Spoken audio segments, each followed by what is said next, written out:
Happy new year, இனிய புத்தாண்டு நல்வாழ்த்துக்கள். அது ப்ரொமோஷனில் தான் இருக்கு. நீங்கள் நினைச்சதை வீண் பண்ணலாம். எங்கள்கிட்ட இருக்க வேண்டியது தியா அது மட்டும்தான் இல்லை. நமக்கு என்ன வருதோ அதை வச்சு நம்ம டெடிகேட் பண்ணணும், பண்ணிடலாம். ஸோ வச்சுங்களேன், இப்போ இந்த நேம் சோஸை யூஸ் பண்ணுங்க. உங்களுக்கு இப்போ சோஸ் இல்லைன்னு சொல்றதுக்கு இல்லவே இல்லை. இந்த டைம் வேஸ்டேஜ் எதில் இருக்குன்னு சொல்லி போல அதை யூட்டிலைஸ் பண்ணுங்க. யூட்டிலைஸ் பண்ணி அதுல இருந்து சொந்தம் இல்லை, யாருமே சொந்தம் இல்லை. அப்படி அவங்க எல்லாம் சொந்தம் தான் சொல்லி செஞ்சாங்கன்னு சொன்னா நல்லா நல்லா உணர்ந்து வேணுங்க. மிக முக்கியமான விஷயம், இப்ப எதுக்கு முக்கியத்துவம் கொடுக்கணும் சொல்லி நீங்க போய் டிசைட் பண்ணணும்.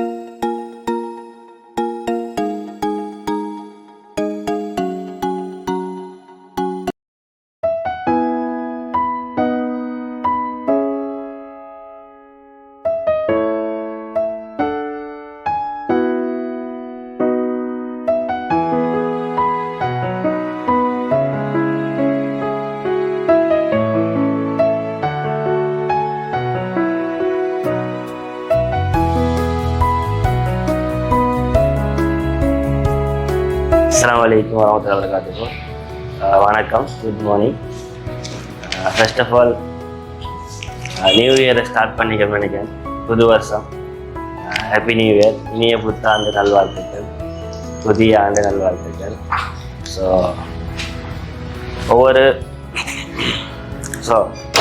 இந்த 2026 நம்ம செய்கிற ஃபர்ஸ்ட் கிளாஸாக இருக்கும். முதலாவது வாழ்த்துக்கள், இனி வரக்கூடிய எல்லா வருடமும் உங்களுக்கு சிறப்பாக அமையணும்னு சொல்லி வேண்டிக் கொள்கிறேன். நீங்களும் கட்டாயம் என்னை வேண்டிக் கொள்கிறேன். ரெண்டாவது விஷயம், வெட்டிங் கிட்டத்தில் வெட்டிங் எடுத்தது பிறகு செய்கிற முதலாவது கிளாஸாக இருந்துச்சு. ஸோ வெட்டிங் வந்து வெரி சிம்பிளாக செஞ்சுருந்தோம். கட்டாயம் அவங்களோட பிரார்த்தனைகளையும் எங்களையும் சேர்த்துக்கொள்ளுங்க. அடுத்த விஷயம் வந்துட்டு கொஞ்சம் சுகம் இல்லை, 7 மணி வரைக்கும் கிளாஸை செய்வோம். பேசுறது அவனுக்கு பின்னால் கேட்குதான்ல. இப்போ கொஞ்சம் விஷயங்களை ரீஃப்ரெஷ் பண்ணிட்டு போவோம். இப்போ உங்களுக்கு தெரியும், உங்களுக்கு ஒவ்வொரு வருஷமும் பிறந்து வருது. இப்போ 2026 ஜனவரின்னு செல்கிறோம். ஆனால் இன்னும் கொஞ்சம் காலம் போனது பிறகு திரும்பி 2027 வரும், 2028 வரும், 2029 வரும். ஸோ இயர்ஸ் வந்துட்டு போயிட்டே இருக்குமே. அப்போ ஒவ்வொரு வருடமும் ஆரம்பிக்கிற சந்தர்ப்பத்தில் நம்ம ஒரு ரீஃப்ரெஷ்மெண்ட், ஒரு எங்களோட கோலை கொஞ்சம் ரீஃப்ரெஷ் பண்ணிக்கொள்கிறேன். மிக முக்கியமான டைமில் தான் இருக்கும். ஸோ உண்மையிலே லைஃப்பில் எடுத்து பார்த்தீங்கன்னு சொன்னால், உண்மையான அச்சீவ்மெண்ட்டுங்கிறது இப்போ வாழ் வந்துட்டு எடுக்கிற உண்மையான அச்சீவ்மெண்ட் என்ன கேட்டால் சில உண்மையான அச்சீவ்மெண்ட்டுங்கிறது அது அந்த A level அடையிற அச்சீவ்மெண்ட்டை தான். அதுக்கு பிறகுலாம் வாரது அது ப்ரொமோஷனில் தான் இருக்கு. அதை நான் வச்சுக்கொள்ளணும். சரியாக வரக்கூடிய அச்சீவ்மெண்ட் வந்துட்டு, சரியாக அடையிற ஒரு அச்சீவ்மெண்ட், அந்த அச்சீவ்மெண்ட் வந்துட்டு A level தான் இருக்கு. A level பிறகு அது ப்ரொமோஷன் தான் கிடைக்கும். A level பிறகு கிடைக்கிறது என்ன? ப்ரொமோஷன். உங்களை செல்லுன்னு சொன்னால் இப்போ உங்களை விளங்குற மாதிரி செல்லலாம். சரியா? ஏண்டா உங்களோட ஏஜும் இந்த நியூ இயரோட கனெக்ட் பண்ணி நான் கலைக்க போகிறேன். அதான் முக்கியமான விஷயம். என்ன விடயம்டா நல்லா கவனிச்சு கொள்ளணும். இப்போ ஒரு ஆள் நேசிங் ஃபேக்கல்ட்டிக்கு செலக்ட் ஆகிட்டார் வைங்களேன்.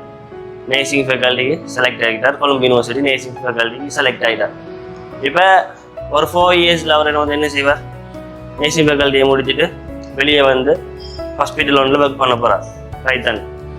ஒர்க் பண்ண ஆரம்பிச்சேன்னா அவர் ஃபர்ஸ்ட் அப்பாயின்மெண்ட் வந்துட்டு எப்படி கிடைக்கும்? டிகிரி நேசிங்க்கு கிடைக்க போகுது. அதே போல் என்ன செய்ய போகிறார்? நேசிங்லேருந்து சீனியர் நர்ஸ், அப்படி கொஞ்சம் ப்ரொமோஷன் கிடைக்க போகுது. ரைட். ஆனால் ஒரு நாளும் அவர் என்ன செய்யலாம்? அவர் அந்த நேசிங்குள்ள தான் ப்ரொமோஷன் கிடைக்குமே தவிர அதை விட்டு அவர் MBBS ஆகலாம். சரிங்களா? MBBS ஆகலாம். இப்போ ஒரு ஆள் இப்போ ஃபிசிக்கல் சயின்ஸ் ஈஸ்டர்ன் யூனிவர்சிட்டி கிடைச்சிருந்தீங்களா, ஃபிசிக்கல் சயின்ஸ் ஈஸ்டர்ன் யூனிவர்சிட்டி கிடைச்சிச்சு. அப்போ ஒரு 4 இயர்ஸ் படிப்பேன். 4 இயர்ஸ் படித்து வெளியாகக்கூடால என்ன ஸ்பெஷல் இன் ஃபிசிக்ஸோ அல்லது கெமிஸ்ட்ரியோ அல்லது பயாலஜியோ அல்லது ஏதோ மித்ஸோ ஸ்பெஷல் முடிஞ்சு வெளியே வர போகிறோம். வெளியே வந்து ஏதோ ஒரு ஆஃபீஸில் ஒர்க் பண்ண போகிறார், அப்படி இல்லாட்டி டீச்சிங்கில் போகிறார். ஏதோ ஒரு ஆஃபீஸில் போகிறாங்க, அப்படி இல்லாட்டி போகிறாங்க. அது போகிற அவங்களுக்கு கிடைக்கிறதெல்லாம் வந்துட்டு ப்ரொமோஷனை தான், ப்ரொமோஷன் தான் கிடைக்கும். ஆனால் அவர் ஒரு நாளும் என்ன ஆகலாம், அதுக்கு மேல் ஹையர் பொசிஷனுக்கு போகலாம்.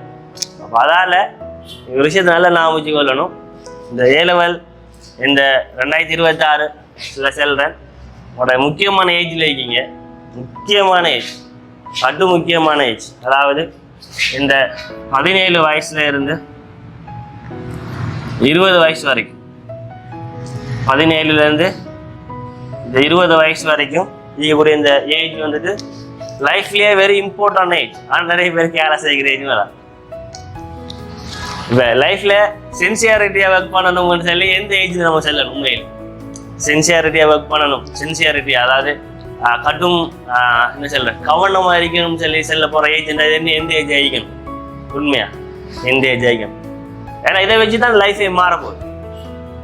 இந்த ஏஜில் நீங்கள் பிடிக்கக்கூடிய அந்த பொசிஷனை வச்சு தான் ஒரு லைஃபே இல்லை, ஒரு லைஃப் ஸ்டைலே மாறப்போகுது. இப்போ கட்டாயம் படிக்கத்தான் நான் வேணும்னு கேட்டால் நான் வந்து சொல்லுவேன் எல்லாட்டையும். இப்போ நீங்கள் நம்ம கிளாஸில் இருக்கோம், உங்கள்ட்ட காய்க்கிறேன் நான் என்ன சொல்லுவேன்? கட்டாயம் படித்து தான் நான் சொல்லுவேன். ஆனால் வெளியில் ஒரு ஜென்ரல் மீட்டிங் ஒன்று போகிறேன்னு வைங்களேன், ஒரு ஜென்ரலாக நான் பப்ளிக்கை மீட் பண்ண மீட்டிங்கில் போகிறேன். அந்த டைமில் வந்துட்டு எல்லா கேட்டகரியான ஆக்களும் வைப்பாங்க. எல்லா கேட்டகரியான ஆக்களும் வைப்பாங்க. பிஸ்னஸ் மேன் வைப்பாங்க, ஸ்போர்ட்ஸ் மேன் வைப்பாங்க, பொலிட்டீஷியன்ஸ் வைப்பாங்க, அப்படி எல்லா கேட்டகரியான ஆக்களும் வைப்பாங்க. வைக்கிற சந்தர்ப்பத்தில் அப்போ அந்த டைமில் வந்துட்டு எஜுகேஷன் தான் பெஸ்ட்டுன்னு சொல்லி டிரெக்டாக பேசலாம். உங்களுக்கு விலங்கு டிரெக்டாக பேசலாம். ஆனால் அவங்கள்ட்ட ஏன் சொல்கிறேன்னு சொன்னால், நம்ம அந்த ஃபீல்டுக்குள்ளே வந்தாங்க இருக்குது. அந்த ஃபீல்டுக்குள்ளே வந்தாங்கன்னு சொன்னால், இப்போ கடவுள் வந்துட்டு ஒவ்வொரு ஆளுக்கும் ஒவ்வொரு மனுஷனுக்கும் ஒவ்வொரு ஸ்பெஷல் கேரக்டர் கொடுத்திப்பான், ஒவ்வொரு ஸ்பெஷலான ஸ்கில் கொடுத்திப்பான். அப்படித்தானே? இப்போ நீங்கள் சின்ன வயசுல இருந்து உங்களுக்கு புத்தி தெரிஞ்ச காலத்துலேருந்து எத்தனை மணி, ஒரு 2ஆம் மணி 3ஆம் மணில புத்தி தெரிஞ்சுக்குமா? இந்த புத்தி தெரிஞ்ச காலம்டா எத்தனாம் மணில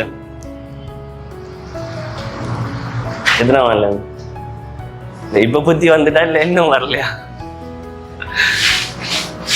இப்ப வந்துடா வந்துடுறா. இது அவ உங்களுக்கு புத்தி தெரிஞ்ச காலத்துல இருந்து இது வரைக்கும் பாத்தீங்கன்னா நிறைய பேரோட பழகிட்டீங்க. ஆனா ஒவ்வொரு ஆளுக்கும் ஒரு ஸ்பெஷல் கேரக்டர். ஒரு ஆள் ஸ்போர்ட்ஸ் நல்லாவே செய்வார், ஆனா படிக்க கொடுத்தா வராது. அப்படித்தானே? இப்போ சிலாக்க பார்த்தீங்கன்னா அப்படிதான். என்ன விஷயம் வந்து சொன்னா எல்லாருக்கும் எல்லாம் வராது. ஆனா நீங்க இங்க வந்திக்கிங்க என்ன அர்த்தம்? ஒரு படிப்பு வந்தி ஒரு விளங்குது, ஒரு சில விஷயம் படுகுது, அதுக்காக தான் வந்திக்கிங்க. அப்ப நீங்க என்ன செய்யணும்? இந்த ஏஜ்ல கடும் முக்கியமா இருக்கணும். ஸோ இந்த புது வருஷத்தோட உங்களோட கோலை ரிமைண்ட் பண்ணு.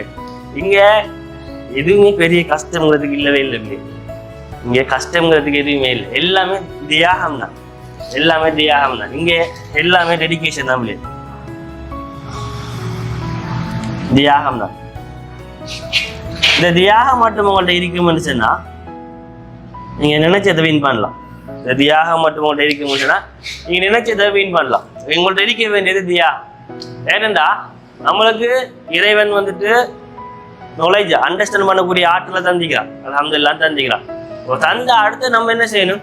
தியாகம். இப்போ இந்த தியாகங்கிற படிப்புல இருந்து மட்டும்தான் இல்லை. இப்போ நமக்கு என்ன வருதோ அதை வச்சு நம்ம டெடிகேட் பண்ணணும். ரைட் தானே? இப்போ சும்மா சொல்றேனே, ஒரு ஸ்போர்ட்ஸ்மேன் அப்போ அவர் வந்துட்டு வின் பண்ணணும்னு சொன்னா சும்மா வண்டியில போயிட்டு ரக்கில் ஓடியோ அல்லது பெரிக்குள்ள ஸ்பாட்டை செஞ்சோ வின் பண்ணிடணும். ஏதாதானே? ஒரு ஒன் டே மேட்ச் ஒன் டேல ஒரு 10 minutes மேட்ச். ஆனால் அதுக்கு ப்ராக்டிஸ் பண்ணணும். 10 years 10 months ப்ராக்டிஸ் பண்ணணும். அப்படி இல்லையா? அப்போ இங்கே நீங்கள் செய்ய வேண்டியது எல்லாம் வந்துட்டு உங்களோட டைமை கொடுங்க. அவ்வளோதான் உங்களை சொல்லுவேன் நான். உங்களோட டைமை கொடுங்க. இங்கே இந்த பாடமெல்லாம் பெரிய கஷ்டமான பாடம் உண்டு. இல்லை இங்கே நீங்கள் பார்க்கக்கூடிய இந்த ஃபிசிக்ஸ் இருக்கலாம் அல்லது கெமிஸ்ட்ரியாக இருக்கலாம் அப்படி இல்லாட்டி பயாலஜி அறிக்கலாம் அல்லது கம்பைன் மிக்ஸ் அறிக்கலாம். இதெல்லாம் பெரிய கஷ்டமான பாடம் ஒன்றே இல்லை.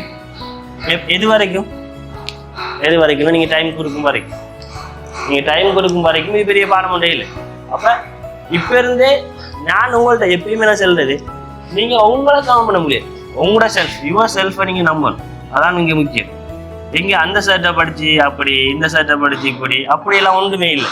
நான் சொல்கிறேன் உங்களோட செல்ஃப் இடத்த மெயின் கேரக்டரை வந்து நீங்கள் தான். இப்போ டீச்சர்ஸ் மாதிரிங்கிறது யாருன்னு சொன்ன பிள்ளைகள் அவர் கோச் தான். டீச்சருங்கிறது ஒரு கோச்ன்னு சொன்னால் கோச் வந்துட்டு கிரவுண்டுக்குள்ளே போய் விளையாடுறியா? கோச் வந்து கிரவுண்டுக்கு போய் விளையாடல. கிரவுண்டுக்கு போனால் போய் விளையாடவும் இல்லை. இப்போ கோச் வந்துட்டு பிளான் போட்டு கொடுக்குறியா? அதுவும் இல்லை. அதுக்கு தான் லீடர், டீம் கேப்டனுக்கு தான். அப்போ கோச்சிங்கிறது என்னதுக்குன்னு சொன்னால் அது கைடு. ஆனால் ப்ராக்டிஸ் பண்ண வேண்டிய எல்லாமே களத்தில் இறங்கி ஆட வேண்டிய எல்லாமே பிளேயர்ஸ் தான். அப்போ அதை மைண்டுக்குள்ளே கொண்டு வாங்க. மிக முக்கியமான விஷயம் வந்துட்டு உங்களோட செல்ஃபை நீங்கள் நம்புங்க. உங்களோட செல்ஃபை நம்புங்க. உங்களால் இருந்துச்சு. அடுத்த விஷயம் வந்துட்டு இந்த குறை செல்றதை ஸ்டாப் பண்ணுங்க. பிள்ளைகள் இந்த குறை செல்றதை ஸ்டாப் பண்ணுங்க. குறைண்டா பிளேம் பண்ணுறதை வந்துட்டு ஸ்டாப் பண்ணுங்க. அப்படின்றா இப்போ நம்மள்டா எனக்கு நேம் இப்போ இருக்குமான்னு தெரியா நானே அவாய்ட் பண்ணுற விஷயம் தான். என்ன விஷயம்னா எதுக்குமே ரீசன் சொல்லி பழகக்கூடாது. அப்படின்டா இப்போ உதாரணத்துக்கு கிளாஸுக்குள்ள லேட் ஆகி வந்து பெட்டிகுலர் செல்லுறது சும்மா செல்லுறது சரியா, ஒன்றும் தப்பாக நினச்சிக்கூடா. சரி நம்ம இருக்கு அந்த உதாரணம் தேவையில்லை. சரி இப்போ சரி பரவாயில்ல செல்லும். ஒரு ஆள் கிளாஸுக்கு லேட் ஆகி வருது சரியா, லேட் ஆகி வந்தா ஏன் லேட்டுன்னு கேட்டால் என்ன செல்லணும்? நீங்கள் என்ன சொல்லுங்க, ஏன் லேட்டுன்னு கேட்டா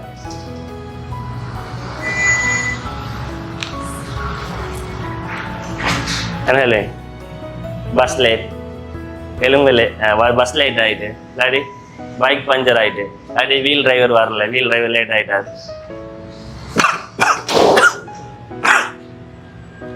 இப்படி ரீசன்ஸாக இருக்கும். இப்போ அது எக்சுவலான பழக்கம் தான். இப்போ ரோட்டில் போகிறீங்க, உங்களுக்கு ஆணியை வந்து குத்திட்டு என்னன்னு சொல்லுவீங்க? ஆணி குத்திட்டு உண்மைக்கு ஆணியா குத்தினேன் என்ன இது? நீங்கள் தான் ஆணிக்கு மேலே ஏறுனேன். சரியா நான் சொல்றது? நீங்கள் தான் ஆணிக்கு மேலே ஏறணும். ஆணி வந்து குத்தினேன், அது நீங்கள் சும்மா ஒரு இடத்த நின்று அது வந்து குத்தினா இல்லை தானே? அப்போ என்ன சொல்லண்டா பிள்ளையா, பிளேம் பண்ணுறது நிப்பாட்டு. இந்த அந்த சாட்டு போக்கு செல்றது, இன்னொரு ஆளை திட்டுறது, ஏன் திட்டுறதுன்னு சொல்றேன்னு சொன்னா எனக்கு அப்படி செஞ்சிருந்தா நான் அப்படி ஆயிப்பேன், அப்படி சொல்றது. அதெல்லாம் சும்மா போய்க்காத, விளங்குதானே? உண்மையான விஷயம் என்னன்னா இருக்கிற ரிசோர்ஸை பயன்படுத்தி இப்ப ரிசோர்ஸ் எக்கச்சக்கமே இருக்கிற ரிசோர்ஸை யூஸ் பண்ணி அதுல இருந்து மேக்ஸிமம் அவுட்புட் எடுக்கணும். இருக்கிற ரிசோர்ஸ் ஓப்பன். இப்போ ரிசோர்ஸ் வந்து ஓப்பன். இப்போ ரிசோர்ஸ் வந்து எல்லாமே ஓப்பனாக தான் இருக்கு. இருக்கிற ரிசோர்ஸை மேக்ஸிமம் யூஸ் பண்ணி என்ன செய்யணும்? மேக்ஸிமம் அவுட்புட் எடுக்கணும். அப்போ இங்கே எல்லாமே வந்துட்டு தியானம் இல்லையா? எல்லாமே தியானம். இங்கே தியானம் இல்லாமல் நீங்கள் ஒன்றும் செய்யல. நீங்கள் டைம் ஸ்பெண்ட் பண்ணணும். இது நீங்கள் உங்களோட பொசிஷனை மாற்ற போறீங்க. இப்போ உங்களோட பேரண்ட்ஸ் வந்து உங்களுக்கு ஒரு நேம் ஒன்று வச்சுப்பாங்க. அந்த நேமுக்கு பின்னாலேயோ அல்லது முன்னாலேயோ ஒரு விஷயத்தை நீங்கள் ஹிட் பண்ணணும்னா அதுக்கு நீங்கள் பாடுபடணும். பின்னாலேயோ முன்னாலேயோ ஒரு விஷயத்தை நீங்கள் ஹிட் பண்ணணும்னு சொன்னால் அதுக்கு நீங்கள் பாடுபடணும். நீங்கள் பாடுபடாமல் சும்மா ஹிட் பண்ணலாம். சும்மா வச்சுங்களேன். இப்போ இந்த நேமை வந்துட்டு இந்த நேம் வச்சது உங்களுக்கு விரும்பியா வச்சாங்க இல்லை, அது உங்களுக்கு தெரியாது. நேம் வைக்கிறது அது தெரியாது, நேம் வைக்கிறது தெரியாது. ஆனால் அந்த நேமுக்கு பின்னால் நீங்கள் சேர்க்க வேண்டிய ப்ரிஃபிக்ஸ் சஃபிக்ஸ் எல்லாம் யார் ஹைலை? உங்களோட ஹைலைட் நீங்க டெடிகேட் பண்ணணும். அந்த விஷயத்தை நீங்க மைண்டுக்கு கொண்டு வரணும். அந்த எப்பயுமே ஃபோக்கஸ் ஆயிருக்கலாம். எனக்கு தெரியும் எப்பயுமே ஃபோக்கஸ் ஆயிருக்கலாம். ஆனால் சில டைம்ல ஃபோக்கஸ் மிஸ் ஆகிற டைம்ல என்ன செய்ய முடியாது? இருந்து இதான் நம்ம வச்சுக்கேன், நான் யார், நான் இங்கேருந்து வந்திக்கிறேன், என்ன செய்ய போறேன், என்ன செஞ்சுட்டு இருக்கிறேன், எனக்கு இப்படி செஞ்சா எனக்கு என்ன நடக்கும், அப்படி செஞ்சா இப்படி என்ன நடக்கும், அப்படி யோசிங்க. பெரிய மோட்டிவேஷன் நீங்க உங்களுக்கு பண்ற மோட்டிவேஷன் தான். இப்ப உண்மையிலேயே இடத்த வந்துட்டு மெயின் பிளேயரே நீங்க அவளே. இப்ப கத்தி இருந்தா தான் ஷார்ப் பண்ணலாம். சொல்லணுங்களா, கத்தி என்று ஒன்று இருந்தா தான் அதை ஷார்ப் பண்ணலாம். சும்மா ஒரு தாட்டு துண்டு இருக்கு, அதை ஷார்ப் பண்ணி வெட்டலாம் அப்படியே வேலை தானே. ஒரு செல்ல விளங்குதா? ஒரு சாமானிக்கான அப்ப பிளேயர் நீங்க தான், பிளேயர் நீங்க தான். நீங்க உங்களை என்ன செய்யலாம்? பிளேயர் செதுக்கலாம், உங்களை செதுக்கலாம். ஆனா நீங்க என்ன செய்யணும்? நீங்க உங்களை இம்ப்ரூவ் பண்ணணும். அப்ப உங்களுக்கு இருக்கிற சோஸை யூஸ் பண்ணுங்க. உங்களுக்கு இப்போ சோஸ் இல்லைன்னு சொல்றதுக்கு இல்லவே இல்லை, மேக்ஸிமம் சோஸ் இருக்கு. இப்போ அடுத்தது டீச்சர்ஸ் மாதிரிலாம் எல்லாம் தங்கிருக்குன்னு நினைச்சிக்காதீங்க. அப்படி ஒரு தோட்டில் இருந்தா தாட்சிதா கல்வி குப்பையில போடுங்க. அப்படி இந்த டீச்சர்ஸ் மாதிரி தான் எல்லாம் அப்படின்ற தோட்டில் வந்துடுறேன். நானும் படிப்பீங்க தான், நான் சொல்றேன் டீச்சர்ஸ் மாதிரி தான் இல்லாமங்கிற மைண்ட் செட்ல இருந்து கொஞ்சம் விலகு. நீங்க ஒர்க் அவுட் பண்ணுங்க. நான் சொல்றேன், நான் ஃப்ரேங்கா சொல்ல எடுத்து ஓப்பனா சொல்றேன் பேர். நான் படிச்ச டீச்சர்ஸ் மாதிரி யாரு நான் பேர் சொன்னா உங்களுக்கு யாரும் தேவைங்க அட்ரஸ் இல்லாதாங்க. அப்படின்னா நான் என்ன சொல்ல வரேன்டா, அப்படியும் படிக்கலாம்னு சொல்ல வரேன். உங்களுக்கு விளங்குதா? நான் படித்த சார் மாதிரி பேர் சொன்னீங்கன்னா இது இருக்கிற யாருக்குமே தெரிஞ்சுக்காது, யாருக்குமே தெரிஞ்சுக்க. அப்ப நான் என்ன சொல்றேன், நான் என்ன நம்பினேன், நீங்க உங்களை நம்புங்க.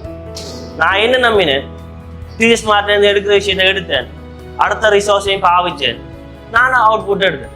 நீங்க என்ன செய்யணும், நீங்க உங்களை நம்பணும். உங்களை நம்பி இப்போ என்ன பிள்ளைகள் இல்லை, இப்போ என்னதான் இல்லை, என்ஐஏல ரிசோர்ஸ் புக் பாஸ் பேப்பர் இருக்கு, பாஸ் பேப்பருக்கு எலபரேஷன்ஸ் இருக்கு, எல்லா விஷயமே இருக்கே. நீங்க எது இல்லைன்னு சொல்லுவீங்க, எது இல்லைன்னு சொல்லுவீங்க, மனசாட்சியத்தோட சொல்லுங்க. எது இல்லைன்னு எதுவுமே இல்லைன்னு சொல்றதுக்கு இல்லை, எல்லா விஷயமும் இருக்கு.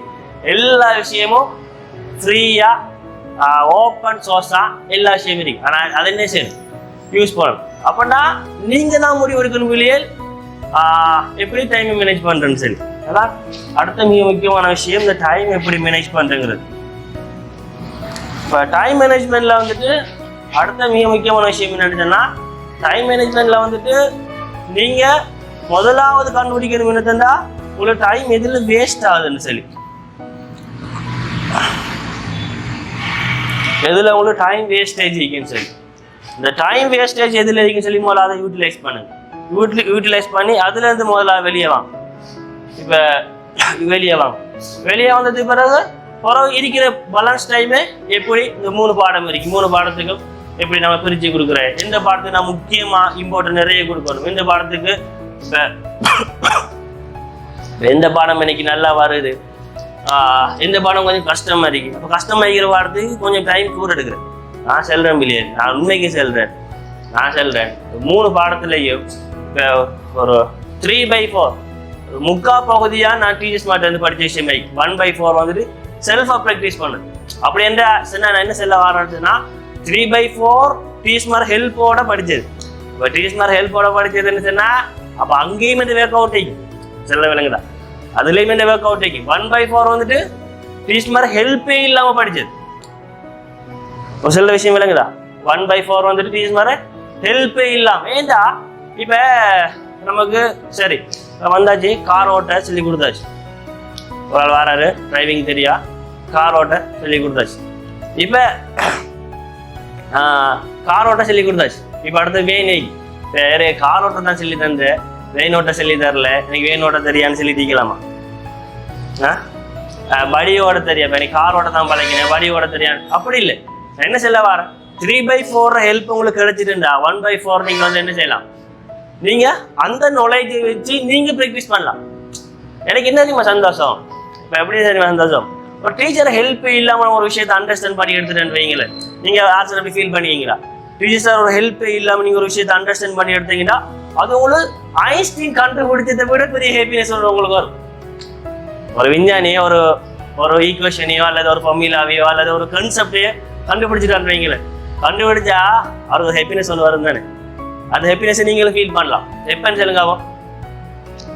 ஒரு விஷயம் இருக்கு, கடும் கஷ்டமான விஷயம், நீங்க குந்தி இந்த மெனக்கட்டு இதுல என்னதான் இருக்குன்னு சொல்லி தேடி கண்டுபிடிக்கும் சொல்லி குந்தி மெனக்கிறீங்க, புக்ஸை ரீட் பண்றீங்க, அது சம்மந்தமான கேள்வி எல்லாம் செஞ்சு பாக்குங்க.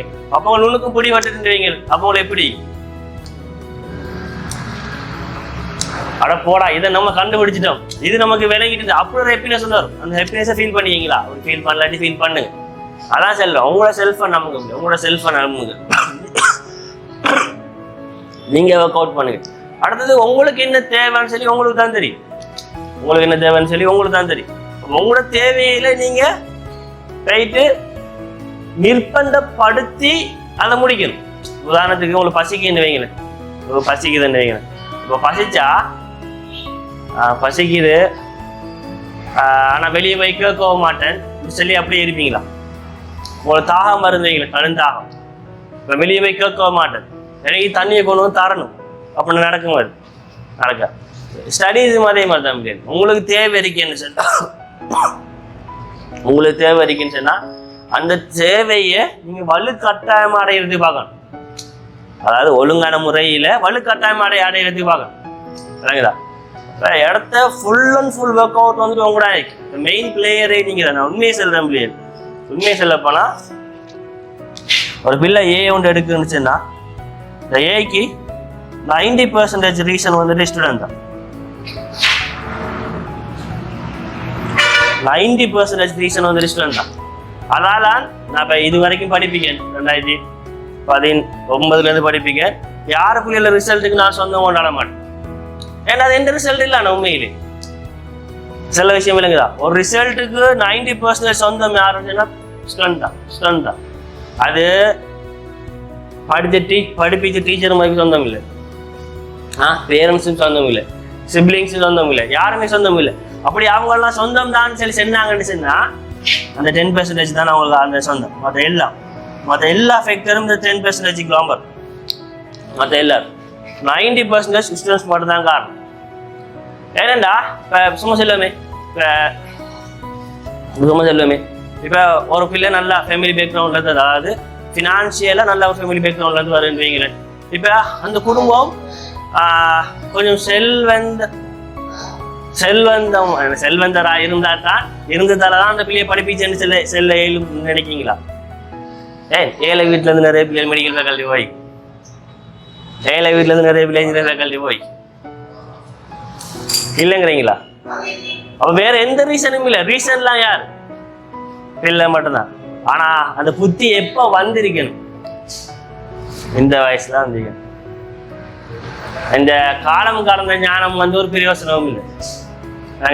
இப்போ சில பேர் வந்து சொல்லுவாங்க, நானெல்லாம் இன்னைக்கு அப்படி கிடைச்சிருந்தா நான் இப்படி செஞ்சிருப்பேன், இன்னைக்கு தான் கிடைக்கல, நீங்க சரி செய்யுங்கன்னு. அதெல்லாம் பொய் ரீசன்ஸ். உங்களுக்கு விளங்கு தானே? அதெல்லாம் பொய் ரீசன்ஸ். என்னன்னா நல்லா உணர்ந்து விளங்க. மிக முக்கியமான விஷயம், பெருசா ஒன்றுமே இல்லை வில்லேஜ். சிலபஸ் டிஃபைன், எவ்வளவுதான் சிலபஸ் டிஃபைன். பாஸ்ட் பேப்பர்ல இதுக்கு முதல் மெடிக்கல் ஃபேக்கல்ட்டி போனாக்கள், இதுக்கு முதல் இன்ஜினியர் ஃபேக்கல்ட்டி போனாக்கள் என்ன கேள்வியில ஃபேஸ் பண்ணி போனாங்கிறதுக்கு முழு ஆதாரமும் இருக்கு. அப்படியா இருக்கா?